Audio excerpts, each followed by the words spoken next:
What's up, everybody?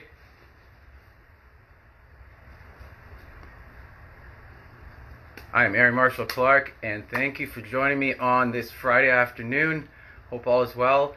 We're going to get RoseNthorn Talk, episode 13, lucky number 13, started shortly with the one and the only Mr. Lyle Schultz. He'll be adding himself into the conversation right away here. Hope everybody has or going to have a great weekend. And just some footnotes, sidebar, of course.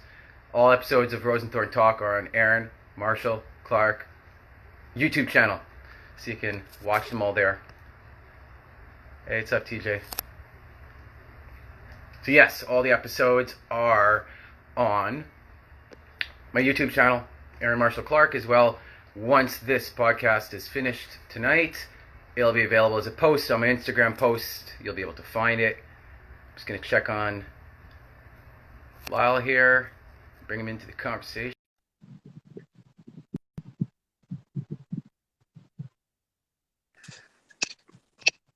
Hey, what's up? Hey, good to see you, man.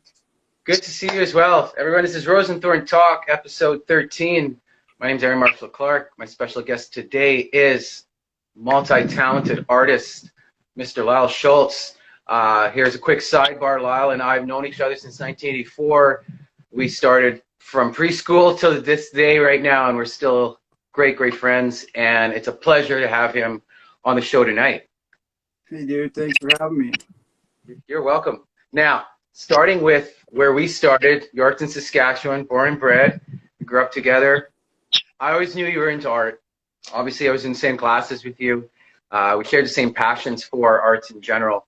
Tell us how art was a decision that you wanted to make. Did you know when we were 5, 6 years old, or what did it stem from at that point where you're like, I want to do this as a career?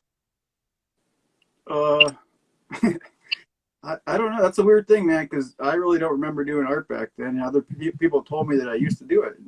Yeah. And then in high school, I didn't take, I was too late or something to get into art classes, so I took cooking instead.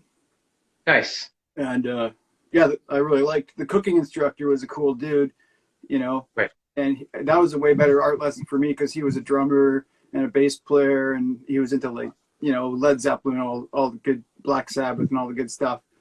Yeah. Back as a kid, yeah, I wanted to be a movie director, and I remember there was some weird thing. It's like, what do you want to do, like in grade 2 or something? Miss Brown, maybe. Yeah. And it was like, what do you want to do when you grow up? And I think I wrote, like, be a Ghostbuster, or you know, a Ninja Turtle, or a movie director. Definitely didn't like want to be a fireman or an astronaut. Right. But yeah, now that I think of it, yeah, I did draw. I was drawing pictures with. Yeah, okay. Now I forgot about that. Thanks for reminding. You're welcome. Big part of my life. I didn't definitely. I got into music. Yeah. And after I graduated, I was playing some punk bands in Alberta and stuff. And then the drummer of the band just said that his wife is going to go to this art school in Alberta in Medicine Hat. And I was like, well, I was just getting really sick of labor jobs. So I thought that would be kind of an easy way out for a while. And so absolutely. I just went to this school. I didn't really care about art that much. Yeah. Well, where was it in Medicine Hat? What school was it? Medicine Hat College, I guess it's called. Okay, nice. So that's how the transition. Now, one thing I did not know about until now, which is fantastic, is movie director. That is a kid. I'm sure we had that conversation, but with me, I attached art to you, and movie directing is art. Now, it's jump right to that. Is movie directing something you're contemplating moving forward? I've directed some of my own short films for sure, and I really enjoy doing that. But I think movies, like, it's a little bit too big of a deal. Right, I'm mostly focusing on like short animations, music videos. So right, I think at the end of my life, it'd be cool to make a movie. I think a movie is every single thing possible. It's writing, it's photography, it's music, it's everything. I can do all those things. So I see that as the ultimate package for sure. Well said, and I'm on that same path. Like, when I left Yorkton to go to Calgary to go to university, I took business operations, which I'm proud of. Didn't know where I was going to go with it until I started hitting my late 30s, early 40s and saying, okay, well, I was at a bank for 10 years. How do I take what I learned there in the blueprint and apply it to my own and make my own creation, right? And that was always the goal. That's the whole point of RoseNthorn Talk is is under the umbrella of RoseNthorn Enterprises. That means my acting, music, teaching, podcasts, modeling, all that jazz. So it's a lot of the same path. And I know for a fact we clicked that way as kids. Like that's the bottom line. We knew artistically, we could see that in each other. It's just a matter of us putting the puzzle pieces together, which clearly we are now. So I was to touch base with that, with animation. What's the inspiration for that? Like, how does that come across differently than, say, your visual art, as in like paintings on the back of my wall? Like, how does that transition over? Yeah, I think that's where I got confused. Because in my brain, I think art is a painting, but I know it's every. I'm a visual artist, so I don't know. I've always, Terry Gilliam's a big influence. He started off as an animator. I just find like with animation, I can do things for almost zero money, just my time. That if I make a live action film, I can't afford to do the things that are in my head at all. So I think that's why I started doing it. And you taught me different, like, are they in different, not segments, but do they all tie together? Is that necessary for something like animation, like the storylines for each project, or is it something completely different each time? A big goal in my life is to do something that makes some sort of sense, but just doesn't seem like that's the way I'm built. I'm just really good at this new project I'm doing. Tell us. Yeah, it's connected to Winnipeg.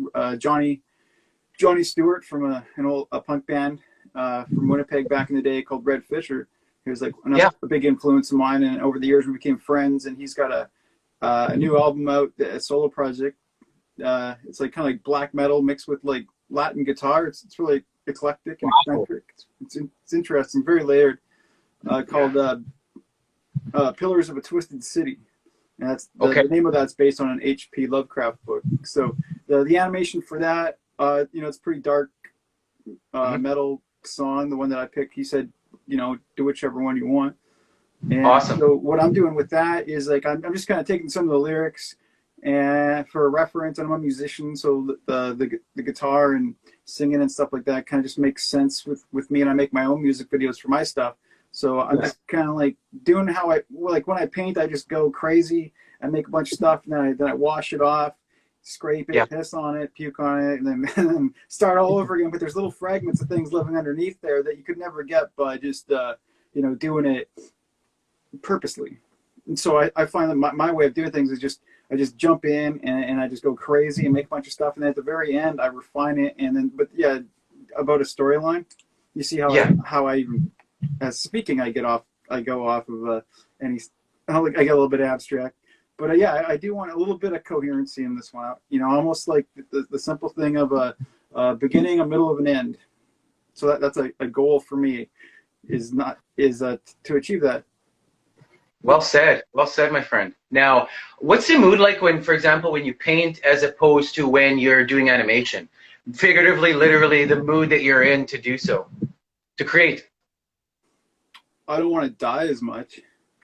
I don't know, man. Painting, I've been painting 20 some years, and out of all the art forms, I decided that was the one that's going to be a bit of my Babylonian horror. I don't want to, my number one goal is never to work again. And out of all the art forms, for me, the one that I could actually make a living with is painting. Sculpture is a lot more expensive to do. Most people don't have space for it, but a painting I can make, and it's ready to hang on your wall. It's almost like alchemy. You start with almost nothing, and then you have something like you're just buying the paint, the substrate, which isn't that much money, and then you end up with something that is worth more than monetary value. It's the art, but it also you got to pay the bill. So the weird thing with my brain is, how I'm wired is I start anything that's authoritarian or whatever, I started despising, and then painting for me just became, I had to make some shit that I didn't like to some extent so that I wouldn't just, live on the street anymore. So Right. with animation, it's more freeing for me. Plus, I can I can use live video, and I can do rotoscoping and things like that. There's no way I could do that with painting. So with painting, I don't have a lot of training with hyper realism. Okay. It's just not the way my brain works. But Right. with animation, I can bring in photography and skip that step. There's no the number one thing for me with art is there's no rules. It's the end product. Right. I'm trying to, while you're describing, I'm trying to remember if you're left-handed or not. That's the weird thing. I've been thinking that I am left-handed, but I'm not. Well, I was taught not to be, but I have problems with my right arm from years of from playing guitar, playing guitar and laborious jobs and stress, and so a lot of the time I got to paint and do stuff with my other hand, and it's cool because this whole other world comes out of that. So I don't know. I have absolutely.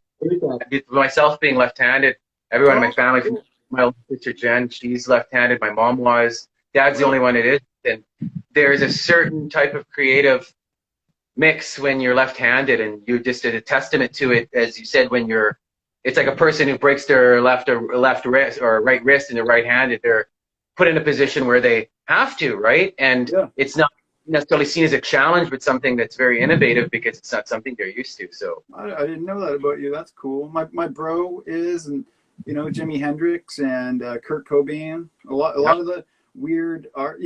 I've been thinking about that because I'm dyslexic to some. It's even how you say it. That's how I say it. I'm so dyslexic I don't know how to say it.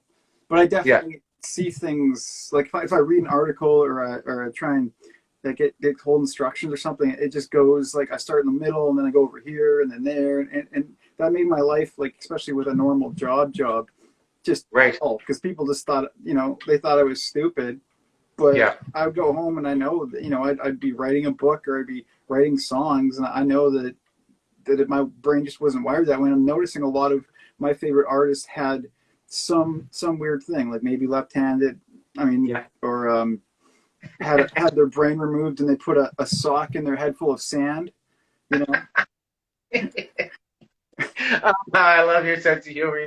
You still got it, my friend. That translates over to your art as well, right? Because that's how I'm picturing it, is that certain career choices and learning curves were enhanced by the art because you could go in those any which way direction and create rather than just go by the fundamentals. So you went to school in Alberta and then you made the transition. I remember the first month you moved to British Columbia, you had messaged me. That was in the Facebook days, so to speak. And what was that transition like, going from Alberta and finding your niche and saying, okay, well, I have a path set in front of me. What made you move to British Columbia to continue with it?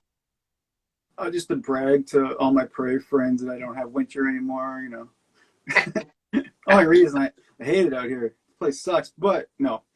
I didn't even know that I was going to come here. I didn't mind where I was in Medicine Hat, but I heard about this island, and I was hardcore vegan back then, and I was really getting sick of, life was a lot back in the 90s. Being vegan in the prairies, was fairly difficult. Yeah. And I was like, it'd be kind of cool to go somewhere where I'm not just having to be apologizing just all the time for what I eat. That'd be kind of cool. Now it's the opposite. Now it's like if you're not that, you're a horrible person. Yeah. But I'm getting off top. And so anyway, the whole reason, and I talked to somebody yesterday about why I moved here, was because of a bunch of pubic hairs that were growing on the top of my head. When I was going to college, I fell in love with this hairdresser, and I'd screw my hair up all the time, so I just go back and see her, and I was too shy to ask her out. And then one day she's like, pulls this thing out, and she's like, why? I was like, what do you mean, why? I'm like, I got two questions for you. Why did you yank that out of my head? Right? And you're the hair. What is that? Did that come out of your pants? And she's like, no. And she showed me the mirror, and I had this whole crop of these weird wiry pubic hairs growing on my head, and she's never seen anything like that before. And I think it's like around my pineal gland, and just I got so weird that it just roasted that part of my head. But then at that moment, I came up with this insane story about this guy that wakes up one day balding with a crown of pubic hairs, and he doesn't know which day it is or which day it isn't. He has no thought anymore, and he lives in this whole world of other creatures named Bob that look exactly the same. But this one guy, he breaks out of the system. And I wrote the whole thing sitting there. I went home. I lived in a like I hated the heat there, so I lived in a bathtub, and I was against computers, so I did everything on my typewriter. I wrote this same thing, and then I showed my friends. We had a film group. We're called Counting Beans for Aliens, and I said, hey guys, like, why don't this is let's work on the story. We made a comic book, and then got a Canada Council Award. And and part of the comic was all about a whale on an island, and then my friend was like, well, there's this Vancouver Island. And we got a house out here, and it's just weird. And I found out in French that Lyle means kind of like man of the island. So not that I'm the man, but I am a man on an island.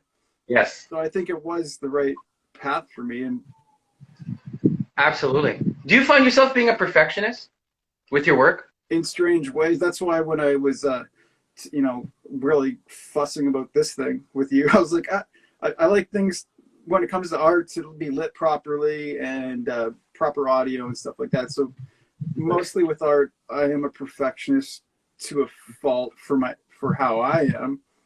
Right. But sometimes I can't be when rent's due and stuff. And I really hate making something that I don't like, and I just gotta do it and get it done. But I've learned lessons how to. Because you can stew forever about stuff too, right? So I'm learning how to like find. I'm all about trying to find a little bit of balance with everything right now, definitely with art. Absolutely, my friend. Now, does that include bringing projects that you haven't touched for many moons, giving it the light of day again, and attempting to continue it or start something new with it?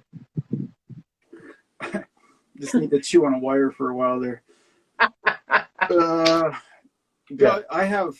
Honestly, if we do another interview, I could show you my closet. I have piles and piles of books. Unfortunately, they all got I got a rat infestation. They all got pissed on. So it's all my ideas for the last 20 years, and I would love to go back into those.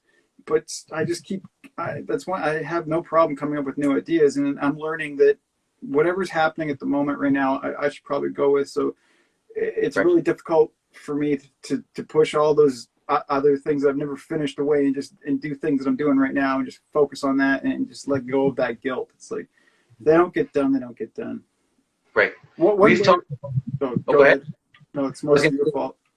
We talked a lot over the past decade about when you first moved to British Columbia, your struggles. How did you overcome and continue to stay not only motivated, but look back on those moments and say, I'm glad I stuck with it and I found a way? I'd have to say mostly like friends and family and support. Like there's been a lot of good people around the world, especially in this town, that bought a lot of my art when I was, living on peanut butter. And I don't know, man. Like people like yourself, friends, cool people that would inspire me. There'd be times that I was done.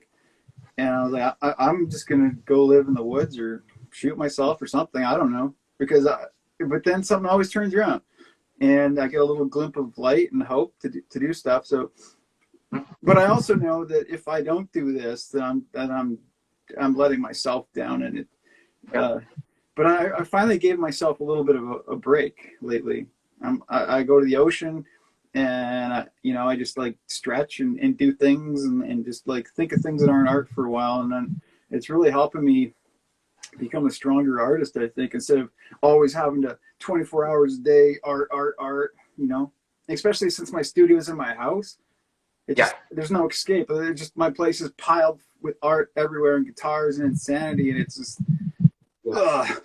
I just want to fit in, Aaron, like Patrick Bateman in American Psycho. I just want to fit in. Nice. So with understanding your vision, how important is that for you, for, I don't want to say the consumer, but for the art enthusiast who's buying it? Did they have to get right off the bat everything that visually what they see, or your art's constructed, if this makes sense, in a way where they could have that piece of art hanging on a wall for 15 years and then they're just starting to discover new things about it? That's what I'm doing. My good art, that's what it is. Yeah. For the most part, it's funny because I don't buy art. I bought maybe 2 pieces in my life. I don't really care. I shouldn't say that. I don't care about art, but I am sometimes. I'm like, why would someone buy a painting when you could go like take that money and get drugs or go on a holiday or something? But it's weird for me to even say that or think that. Yeah. But I think it's because I have so much art around me all the time. I'm like, I don't. It's weird, but I think for the most part, what I've noticed is people buy it because they see something of themselves in it. And I also do put a lot of hidden stuff in it so that you can look at it years later, I think. And like even like the music videos and stuff I do, like I might release it sometime, but I have tons of hidden weird stuff in all of my stuff. And it'd be funny, like 10 years from now, you know, to release a book that is key, because I photograph a lot of stuff. Because most of my paintings have like 30 layers on it, and I have weird like things and messages and stuff in there, and connections to other things. And I'm the kind of person that always thinks that everybody knows exactly what's in my head, so I don't need to explain something, but they don't. Right. And I also don't want to be trite. Like as much as like I like to joke around and stuff like that, but I like people to have their own opinion. But I really do think art shouldn't be messed with. And what I've learned over the years is like, if my sales and stuff with COVID and all this crap really tank, this time I will go get some shit job. I'll pick up a shovel or something so that my art never suffers again. Wow. I think I hate being controlled by people. I don't want to be told what to do, especially like with art. I can deal with being told, go dig a hole, I guess. Mm-hmm. But I don't want anyone ever controlling my music or my art. And it's like cool, like I'm working with Johnny, and like that's what the punk scene was that I grew up with. It was all about like DIY, do it yourself. Don't have a major label, don't have someone telling you what to do. And that's, it might not be the most accessible music for some people, but it's, for me, like what you said about things being layered and finding things later. If you go back into those bands, like the Smalls, SNFU, Redfish, or all that good, there's so much stuff in the lyrics and the production, and they didn't have, some of it, they didn't have that much money to do it or time, but holy, like that's the real shit, right? And I remember Propaganda came to Rokeby, Saskatchewan.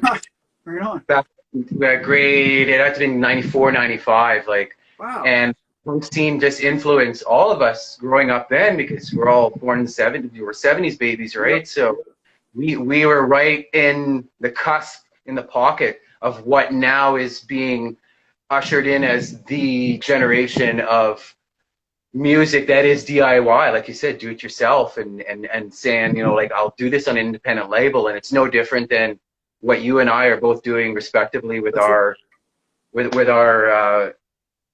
vision, really. So that's true. There is a big difference, like I'm noticing, and I feel kind of for younger generations, because they don't have the Kurt Cobain, and no. They don't really have, and I see that, like, we were the last generation that wasn't injected with the internet. No, it's true. And so I'm fortunate for that, and I think that we have a big role to play to kind of like help people that are a little bit programmed and stuff to actually use their brain in a different, an imaginative, creative way. Because I just see so much now. It's just like taking something and then mixing with something else and mixing that with something and then put it in a blender. It's like, what? Yeah. What is this stuff? Like it makes me want to puke. But I'm fortunate. True. It's done in music. It's done in film. It's done in a lot of things, and it's kind of like this cornucopia, for lack of a better term, of we're going to throw all this at you, and you can go figure out which part's which, instead of saying, hey, these are the roots. This is where it started. This is the initiation. This is the fundamentals. That's right. And that's huge. And making a transition from an MC to now being in a covered band and an original music band, I can see where I'm transitioning from my hip-hop roots and what hip-hop was to me and now focusing on the singing side of it and still maintaining my authenticity, never compromising myself. You know, it's art, as we both know, as your poetry and your writing and your visual art is to me, is this podcast is as teaching students that live in music and getting them at 5 to 15 where they can learn and are willing to learn about what we just talked about, generations of music, film, art, and saying, hey, this is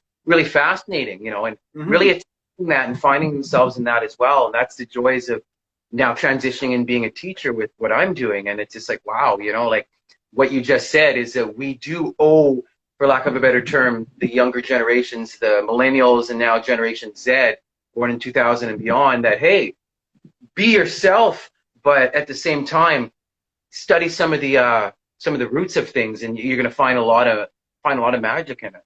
I think so. I mean, I'm super like, if someone wants to listen, I'll help educate them. I don't want to tell you what to do, but I can share my, like, I'm fortunate to know like some of the older punk dudes and get to hear their crazy ass stories. And I mean, I was the tail end of that, the good stuff. And I still believe, like, to some extent, you got to suffer for your art. You got to get your ass kicked sometimes. You got to have some, there'd be no blues music. There'd be none of this stuff. It was a utopian world, and you got to fight. You got to fight for things. And I think a lot, like the musicians we grew up with, they were like Nirvana, and on the larger extreme. I mean, they were from a small town like us, right? And they were, like, Kurt was different, and he got his ass kicked a lot, and when he did make it to the big leagues, he still was super chill and like put on concerts for gay rights when that wasn't a cool thing. And he wasn't like, running around boasting about it. And he was always promoting all the smaller bands that influenced him and stuff like that. So I don't know. I consider myself very fortunate to have grown up in that scene and had those kind of mentors. Absolutely. And if I can help spread that, that'd be rad. There was a guest earlier. He's a 12-year-old musician named GMH Rocks, and he was on episode 9. And him and I got in a conversation. He's 12, and it was like talking to an adult, just because he wasn't taught to talk that way. He's wanting to learn, and it ties in with this conversation. Is why I'm bringing it up, is because we talked about. I asked him what his next steps are for songwriting and where he sees his band going, and he says, I'm delving into a lot of punk rock. And I gave him, some reference points, some Ramones, some, even Skinny Puppy. I gave him a lot of different reference points, a Clash, saying, hey, these are, like what you mentioned, DIY type of musicians. This is the cloth we're cut from. Follow, but learn in your own path. And it's true to form, because we're selfless in that sense, because we want others to know, because there wasn't always someone like that for us, right? So we found it in Kurt, we found it in others as well, but it's a great feeling to give back in that way too. So recording music is something huge for you as well. Now, is songwriting and your art, is it like the same approach? Yeah, I press, well, with songwriting, I hook it all up, and then I press record, and I record it right then. I make it up on the spot, and then I try and go back, and it never works, man. It's like I'm really good at just making stuff up, but I need to work with someone that can actually take that then and be a bit more linear with it. But I'm very it just it just comes out of me. Press record, the lyrics, everything. I can't pre-program things, but I am one of my largest depressions in life, besides living on this planet, is just like, fuck, I have so many things and they don't get done. And I need 10 lives. I had a really, like, I was fortunate when I was going to art school. Like, I had a group of rad dudes. We're all weirdos, super like-minded people, but all completely different. And we were able to like fill in the parts for each other, and it was rad having a machine like that, if you want to call it. I guess. But now it's like I mostly do everything by myself, and I just I'm gonna put it out there in the universe. Something will happen. I'll be able to turn things into it. I'm a bit obsessed with guitars, as you can see. Yeah, I love them, and I'm starting to build them. Like I'm buying them, and then I'm ripping them apart, and then I'm repainting them and putting new hardware and stuff like that on it, and then I have a couple guitars that are rad, but I can't really go crazy on them because I don't want to get a ding on them, you know. But that's not the way to play. So I keep those guys just for recording, and then I have a bunch that are smashed up and like I can get filthy, and those are the ones that are like I can lay on the floor and really hammer it out. Yeah. Nice. All about balance, right? Yeah. This photography, you mentioned photography and being that total package. How is photography playing into all of this and experimenting with photography? That's a very personal, rude question, Aaron. I'd rather not talk about that. I can't believe you would use this interview to go that way, man. Like, really, you have to bring that up? We talked about this. Stay away from photography.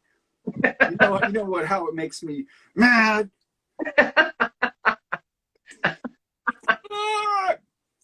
No, I like photography. Who doesn't? No, photography's. I don't know how. See, I've never had another thing is there's a lot of technique with photography. I figured out how to do it without the technique. And photography is huge, especially in my my animation. I go around town. I'm always shooting stuff. And one thing I like to say is like, I make my own filters. You know, like I'm very, very DIY that way as well. It's like, even like my Instagram story, all that stuff is like, I take the time to like, you know, film static or the ocean or something, and then screw with it and then make it as a static layer over top things. I'm not into like, just for myself, because this is what I do for a living. Right. And my life is that everything has to be as man-made by myself as possible. So same with photography, it's like I like to take all the photographs. I like to do all that stuff myself. Yeah. But yeah, definitely you struck a chord there, buddy. You ever just stick one in your ear, just like a 1/4-inch jack when you're playing live? Try it out. I will after for sure. Okay. I feel all wet when I talk to you. I don't know. So with Lyle Schultz art, what's the vision moving forward? Like this year, 5 years from now, where do you see yourself with that? The whole process. I don't know, man. I've changed things because of the way the world's going. Right.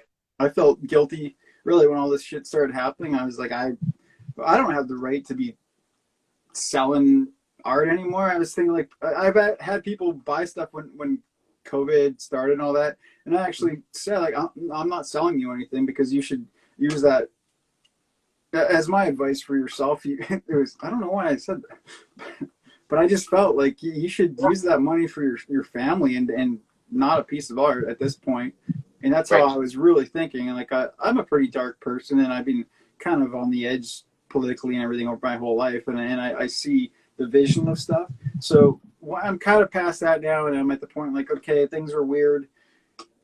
I don't really run this as a business anymore. Life, I'm getting, we're getting a bit older, dude. It's weird. But now I'm like, the only projects I'm going to take are ones that I really care about. It's taking up my time, and I don't really see this as a business anymore. I just see it as like, I'm an artist. I'm making stuff, and if the money comes in, that's rad.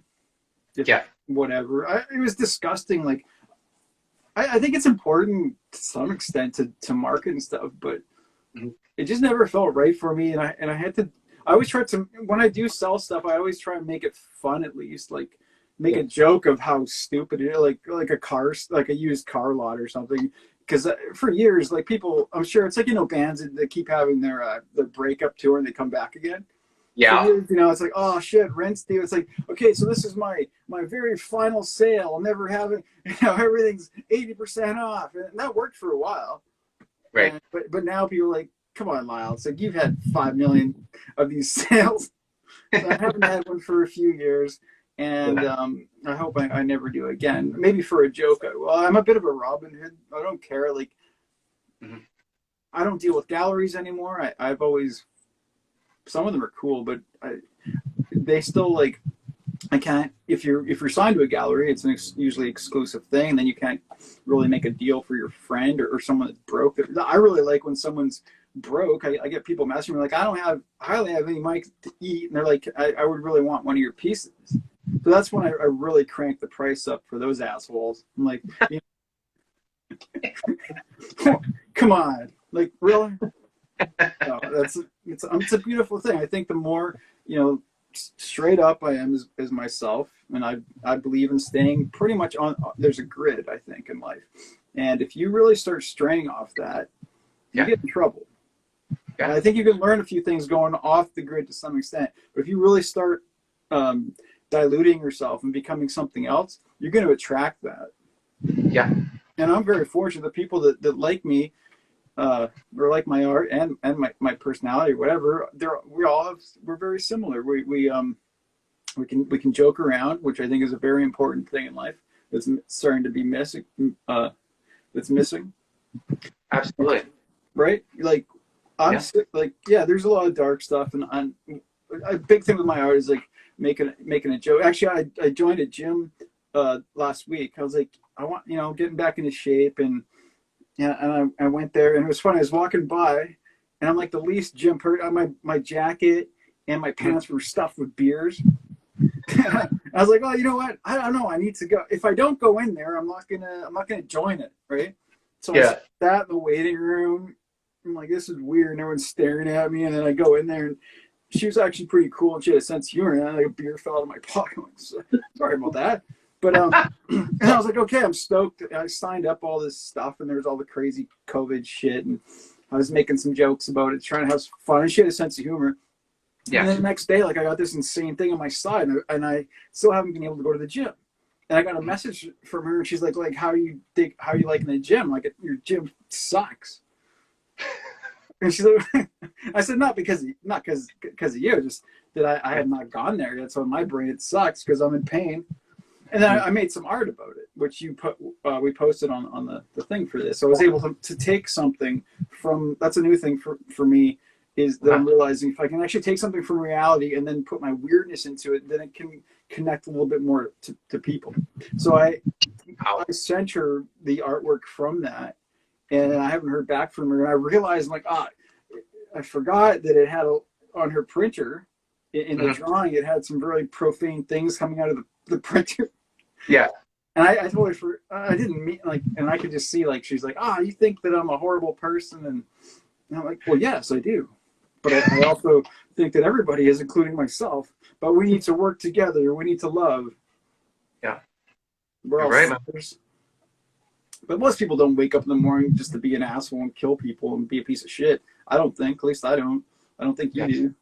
No. So I really, like, I do think that people better start working together pretty soon, and just listen to your heart and not the media. Well said, my friend. Ken, he was a friend of yours. More than that, he's an inspiration. Unfortunately, your great friend Ken had passed away. What type of soul was he to you? What did he inspire you in life to do? First real painting I ever saw in my life was by him. Backstage, he showed me this painting. It's like this crazy guy who's all like freaked out, and there was like these worry lines, and he had a wart on his head. And I was like, what's that called? And he's like, it's called a worry wart. And I was like, why is it called that? And he's like, why do you think it's called that? He's worrying and he has a wart. Like, hey, you're right. Yeah. Maybe art doesn't have, like, not that his art isn't deep, but that was, sometimes he's had that really good sarcastic sense of humor. And I still remember that night we went out, it was in Regina at the Student Union, and for some reason a riot started outside, and people were pushing over cars and things were on fire. And I remember walking with my hero. I was like, this is crazy.